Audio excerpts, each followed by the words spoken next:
Corona के चलते देश के कई राज्यों में लॉकडाउन किया गया था और पिछले दिनों दिल्ली में भी स्थिति काफ़ी खराब हो गई थी, जिसे देखते हुए दिल्ली में 1 महीने से ज़्यादा दिन तक लॉकडाउन लागू रहा, जो आज भी जारी है। हालांकि अब दिल्ली में कोरोना संक्रमण के मामले तेज़ी से घटे भी हैं, जिसके चलते अब राजधानी में अनलॉक की प्रक्रिया को शुरू कर दिया है और दिल्ली में लॉकडाउन में छूट देते हुए कंस्ट्रक्शन साइट और सभी तरह की फैक्ट्रियों को खोलने के आदेश दिए गए हैं। हालांकि सभी बाजारों, mall, gym, spa, swimming pool आदि को अभी बंद रखा गया है। वहीं इस मुद्दे पर दिल्ली के व्यापारी वर्ग ने अपनी नाराजगी जाहिर की है।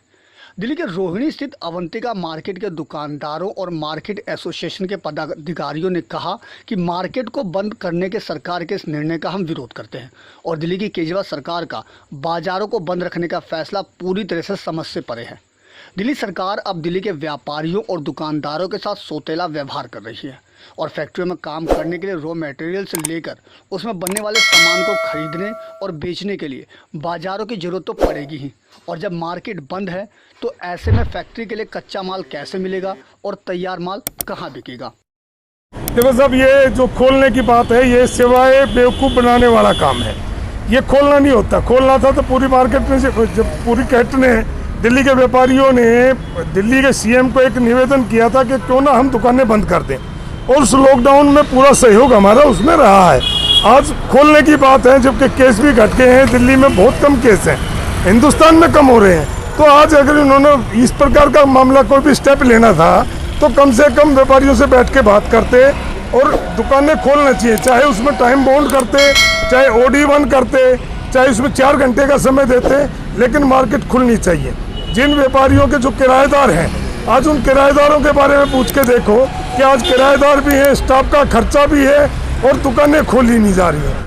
इस बारे में बात करते हुए अन्य दुकानदारों ने कहा कि कंस्ट्रक्शन साइट और फैक्ट्रियों को खोलने के लिए सरकार का कहना है कि इससे मजदूर और दिहाड़ी वाले गरीब और जरूरतमंद प्रवासी मजदूरों को रोजी रोजगार मिलेगा। लेकिन क्या मार्केट के दुकानों पर मजदूर और प्रवासी लोग काम नहीं करते? क्या दुकानों पर काम करने वाले लोगों के परिवार नहीं हैं? दुकानदारों ने कहा कि एक एक दुकान पर कम से कम 4-5 लड़के काम करते हैं, जो इस समय बेरोजगार हो चुके हैं और कारोबारी और दुकानदार अपनी दुकानों का किराया तक नहीं दे पा रहे। ऐसे में सरकार को चाहिए कि वो दुकानदारों पर भी ध्यान दे और भले ही पिछली बार की तरह OD1 का फार्मूला अपनाए या पूरे दिन के लिए ना सही हाफ डे के लिए ही दुकानों को खोलने के आदेश दे, ताकि दुकानदारों और वहाँ काम करने वाले लोगों को भी रोजगार मिल सके और उनके परिवार को रोजी रोटी मिल सके। ये समझ से बाहर है कि किस लॉजिक पे इन्होंने ये किया है, जबकि लॉकडाउन जो है, जिस समय केस 29-30 हज़ार डेली के चल रहे थे, उस समय तो लॉकडाउन लगाया नहीं गया, देरी कर दी। अब जब केस बिल्कुल ख़त्म हो गए, 1000 से भी कम हो गए हैं, तो भी दुकानदारों को ये राहत नहीं मिली। जबकि ये प्रवासी मज़दूरों के लिए कह रहे हैं, तो क्या दुकानों पे प्रवासी मज़दूर काम नहीं करते? एक दुकान पे एवरेज 7-8 लेबर काम करती है। तो उनके बारे में दिल्ली गवर्नमेंट ने क्या सोचा? ये समझ से बाहर है कि इन्होंने ये दुकानों के लिए राहत क्यों नहीं दी। बहरहाल अब दिल्ली में अनलॉक की प्रक्रिया तो भले ही शुरू हो चुकी है, लेकिन ये भी सच है कि लॉकडाउन कोई स्थायी हल नहीं है।